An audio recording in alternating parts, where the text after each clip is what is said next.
Ladies and gentlemen, boys and girls, children of all ages, John and Lee proudly present the greatest wrestling show ever!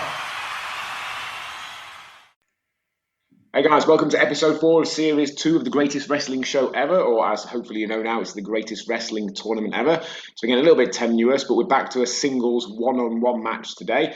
I nearly got the wrong match completely. I thought we were doing Roman Reigns versus Brock Lesnar from SummerSlam 2016, but Lee has informed me that it's actually Roman Reigns versus Randy Orton from SummerSlam 2014, which frankly, did I get that right? I did, didn't I?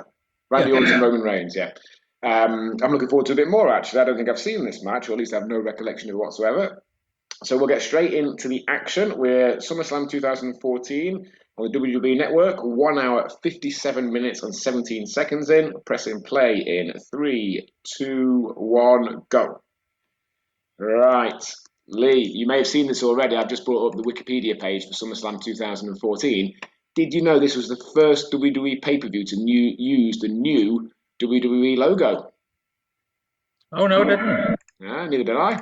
I can't particularly remember what's the difference, really. It's the quite angular one, isn't it? What was it before? Was it still the scratch one, maybe? Crikey. Remember? Do you know when they changed the name from, obviously, last time you watched it on a regular basis until recently, it was WWF.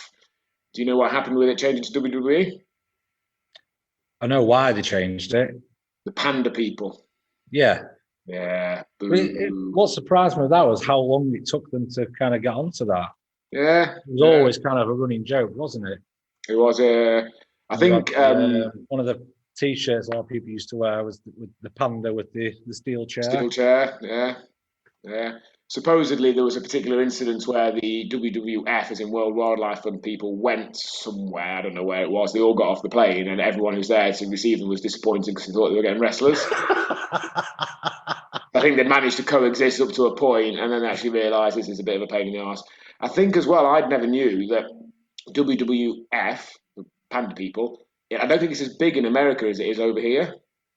So right. I don't think it was as much of an issue until they started to get progressively bigger and bigger over here. And I think same with a lot of things, you try and sort these things out. I think that the two WWFs had come to some sort of agreement, which wrestling WWF had pretty much then completely ignored.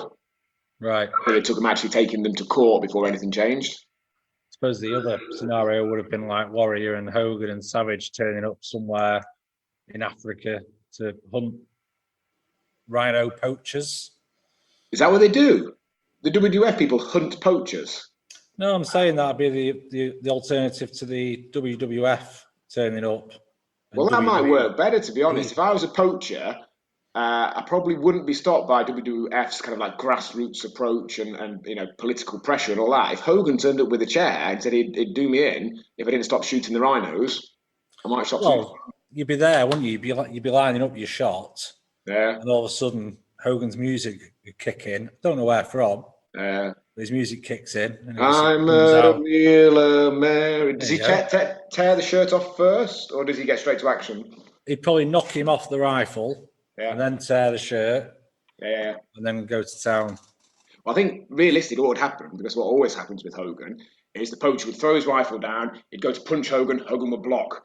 Punch, block, punch, block, punch, block. He'd then point at him, he'd back him up into, I don't know, a tree, send him off another tree, big boot, leg drop, and then he'd spend the next 10 minutes cupping his ear and working the pandas and the rhinos and the elephants.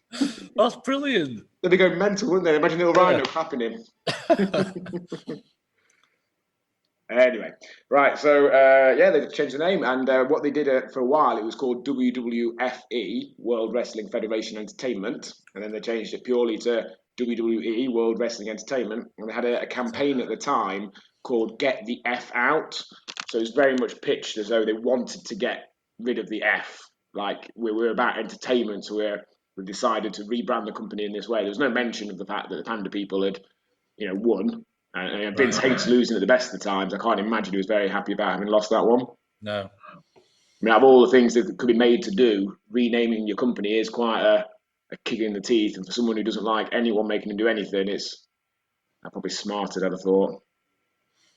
Roman Reigns' hair always looked really gunky, didn't it, in this phase? Did a little bit, yeah. Yeah. So this is Roman Reigns shortly after the split of the Shield. So again, I don't know if you know because you weren't watching at the time, but Seth Rollins turned on Ambrose and Reigns a few months before this, maybe May, I think it would have been, siding with Triple H and Co. I think on this same show there is a Dean Ambrose Seth Rollins match.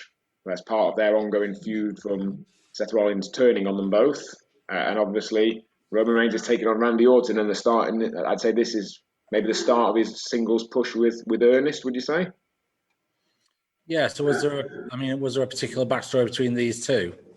Yeah, so you just saw on the VT, to give it its technical term beforehand, Orton giving him an RKO on Raw. So just rewinding here, on the 21st July edition of Raw, Roman Reigns defeated Kane and Randy Orton in a handicap match and attacked Orton during Triple H's announcement on who would face John Cena at SummerSlam for the World Heavyweight Championship. On the 28th edition of Raw, Orton attacked Reigns before his scheduled match against Kane, which is what I think we just saw. On the 1st edition of SmackDown, Orton challenged Reigns to a match at SummerSlam.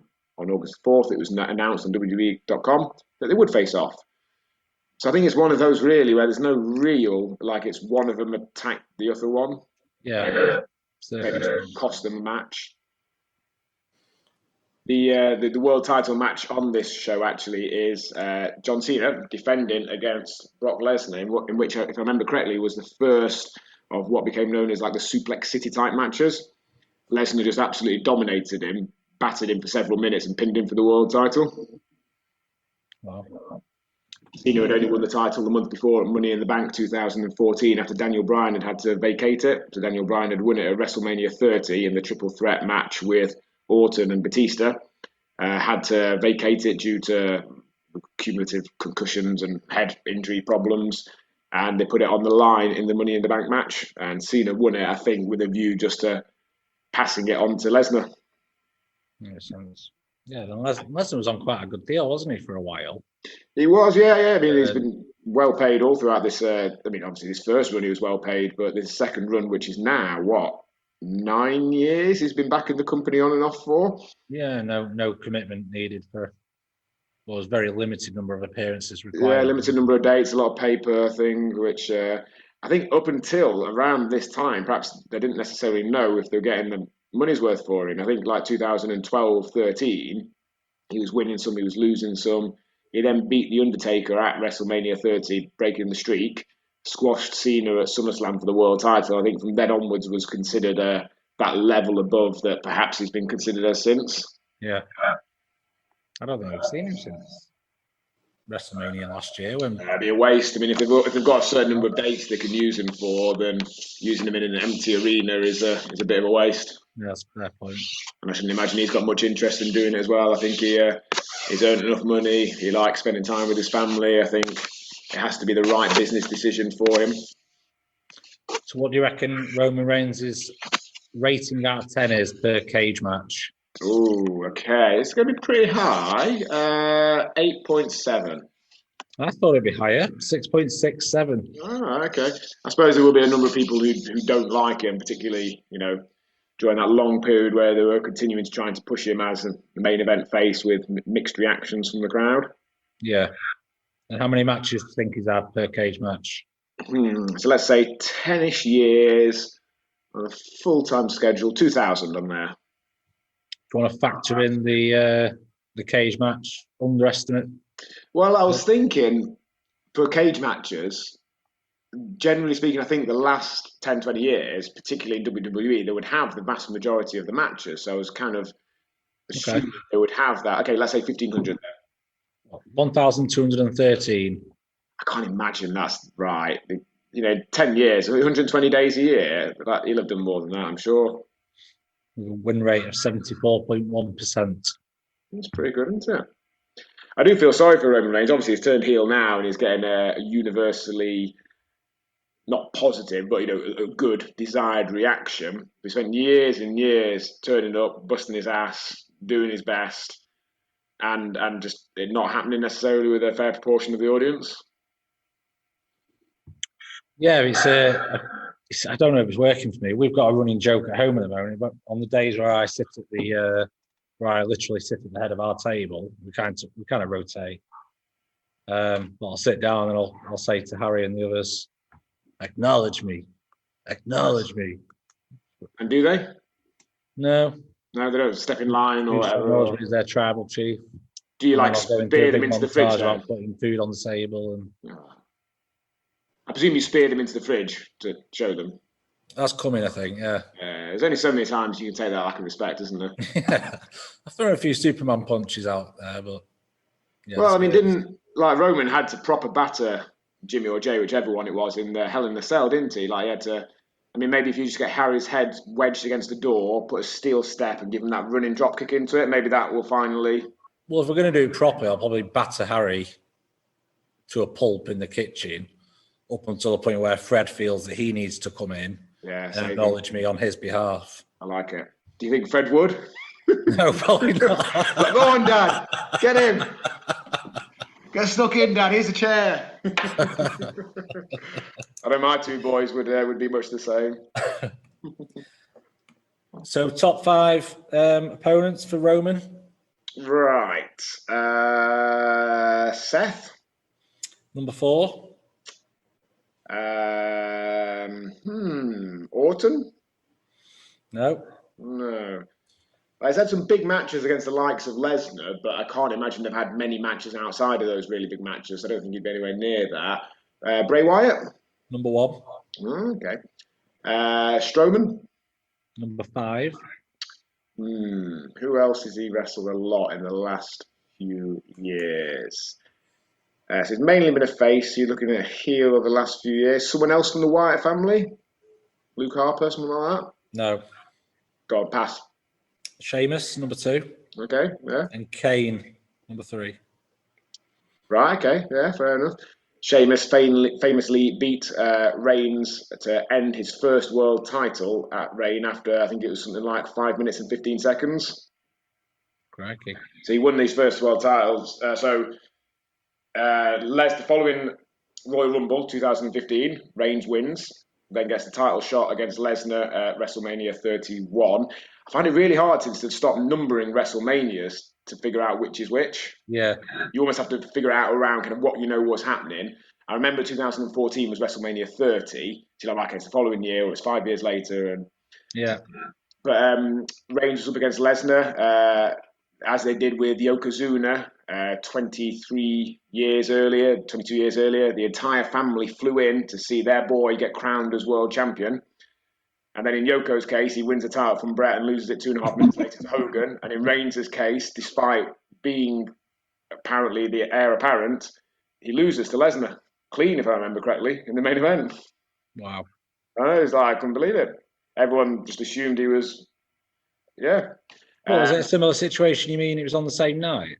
Sorry, he didn't lose to Lesnar. Ignore me, sorry. It was when Seth did the cash-in. That was it. Right. Seth did the cash-in, making it a triple threat, and then pinned Roman to win the title from Lesnar. So his family had been flown in, or they'd flown themselves in to watch Roman Reigns win the world title. Again, one of their boys reached that level, and it didn't happen. Deja vu for them. Crikey. But later that year, Seth has to vacate the title. Knee injury suffered in a match against Kane accidentally. And then they have a tournament where the final is at Survivor Series 2015. And it's Reigns against Ambrose, if I remember correctly. Reigns wins, winning his first world title. But then Sheamus, who's not King of the Ring, Money in the Bank winner at that point, cashes in, meaning his first world title was, I think it was something like 5 minutes, 15 seconds. So actually, that's another thing he's got in common with his cousin Yokozuna. Their first world title reign was a few minutes long. Yeah. Are they cousins? Mine was awful. Wowie family tree is confusing, isn't it? Because they feel like they're a different generation, but I think they're the same generation, aren't they? Yokozuna and Roman Reigns. Yeah, because I think Reigns is a generation above the Usos. Yes. Technically, even though they're a similar age. Yeah. Reigns' dad is one of the Wild Samoans, and they're Yokozuna's uncle. I think one of their siblings, I don't know if it's brother or sister, I think it's one of the Wild Samoans' brother's son was Yokozuna. So Yokozuna and Roman Reigns would be first cousins, but a significantly different age. We could make a whole series just out of that family. Yeah, it's always confusing when you have people like kind of where the generations almost don't work out. I remember being at school and a girl in my form, her auntie was in the year below, and I was like, "Well, how does that work?" That's my auntie's like 50. I don't understand. Doesn't make any sense. Yeah, well, my mum was at school, I was in the same class with her nephew. Right, okay. Because my mum's sister was 20 odd years older than her. It's like Eddie and Chavo Guerrero are uncle and nephew, but only 3 years apart. Yeah. Madness. Right, do you want to have a go at some Randy Orton stats? Oh, yeah, go on then. I love a Randy Orton stat. Cage matches rating out of 10? Now, I don't think it'll be mega high because I don't think most people who submit scores on there will be massive Randy Orton fans. So, 6.5-ish. 8.01. Okay, fair enough. Number of matches? That's got to be a lot. It's 20 years. He's not had much time off in those 20 years, and they've got to be mostly recorded on there. 4,000? 2,323. With a 52% win rate. It's a funny one, Orton is, because like in terms of his overall career on paper, he's had arguably one of the best careers ever. He's a 14-time world champion now, so he's joint third. You've got Flair and Cena on 16, him and Triple H on 14. He's been a main eventer now for approaching 20 years. So he came in 2002 onto WWE. By 2004, he was main eventer. He's not had much time off in that time, very little compared to a lot of people. So by the time he's done, he'll have had 20 straight years as a genuine main eventer, possibly end up being the most decorated world champion ever. But for some reason, he just doesn't quite feel on that same level as Flair or Cena. Yeah, I know what you mean. I don't know what it is with him. Yeah. I think he fought last night, didn't he, in the Elimination Chamber? Spoiler. I've not watched it. Yeah. I think he was in the 5-way with Drew and Sheamus and my mate, Thingy. Who's your mate? Say again. Who's your mate? Hardy, Jeff Hardy. Jeff Hardy's your mate? I'm obsessed with him, aren't I? Are you? I don't recall this. What, you think he's good or something? Is that what you're saying? No, I'm referring back to season 1 where we had the running joke of me always trying to get him involved. That was Matt Hardy. Matt Hardy, sorry, yeah. I did say Jeff or Matt. Jeff's his brother. Yeah. You know when you have brothers, you know they're different people? Do you know Harry and Fred are two separate people? You understand this, don't you? And you and your brother Mark, you're not...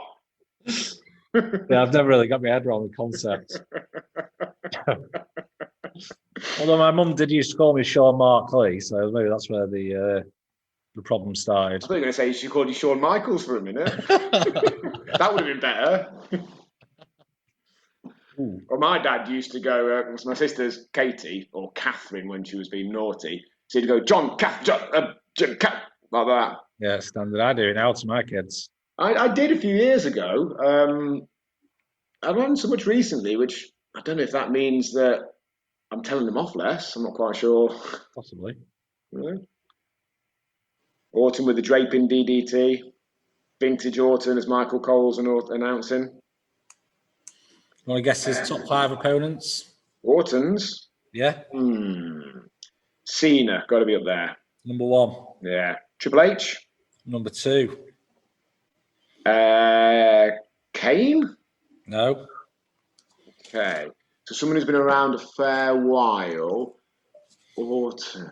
So I can think of some of his famous matches, but there were people that he's only faced a handful of times, probably. Maybe someone like a Bray Wyatt? There's no RKO there. No. Pass. Sheamus, number 3. Okay. All right. Batista, number 4. All right, okay.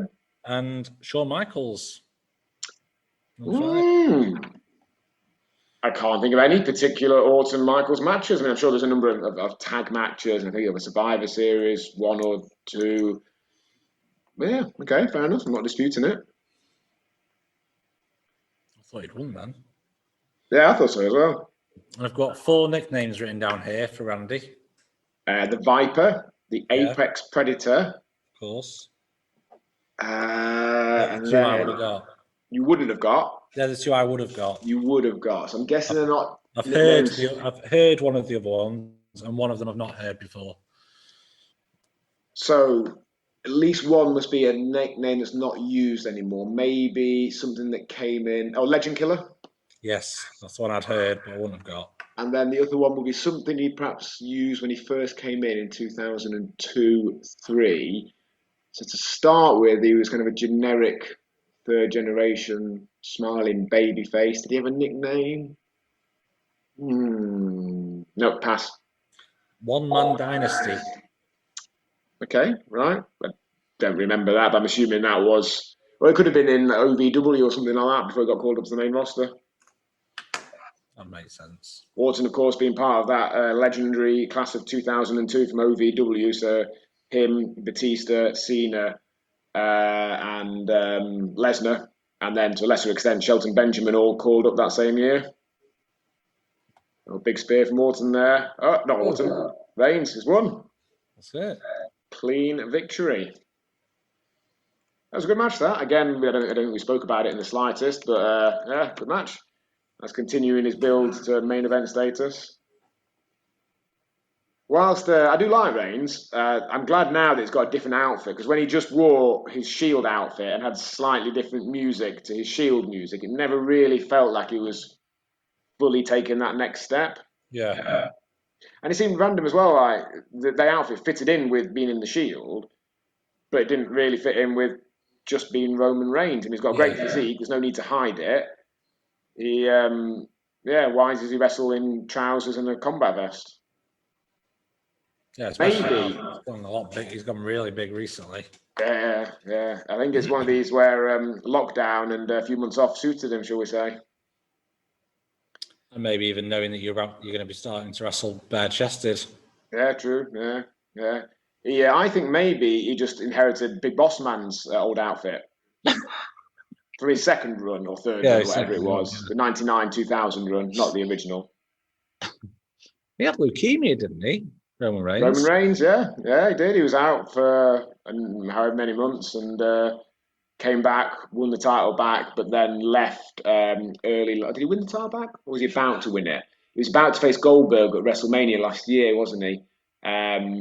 But with his compromised immune system and COVID and all that, he just said no and went home, meaning that Braun Strowman stepped into the breach and picked up his Universal title win. That was particularly bad timing, that, because they've got Bray Wyatt, the Fiend, as world champion on a roll, as Universal champion anyway.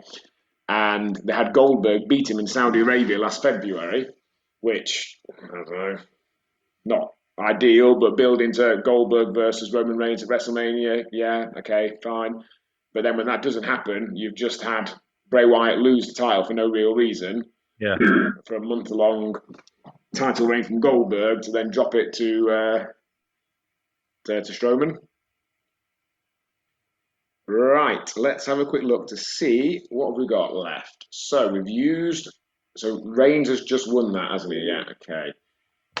Who have we got here? We've got left Lesnar and Angle. If we could have Lesnar Angle, you've got, if we want to go long, we've got that Iron Man match from SmackDown in 2003. We've got the main event of WrestleMania 19. Those two. That's the one where Lesnar goes to the shooting star press off the top and slips and lands on his face. Oh, let's do that. Yeah. I don't think. Let me think. Who else, in theory, could you put them against? Maybe Sting is one to consider as well. Who's Sting going to go against? Oh, you got Sting versus Goldberg and Nash and Hall. Yeah, Lesnar Angle. So we're saying WrestleMania 19, not the Iron Man match, yeah? Yeah. Sounds like a plan. The Angle. All right, guys. Hope you enjoyed that. See you next week for Lesnar Angle from WrestleMania 19. Yes.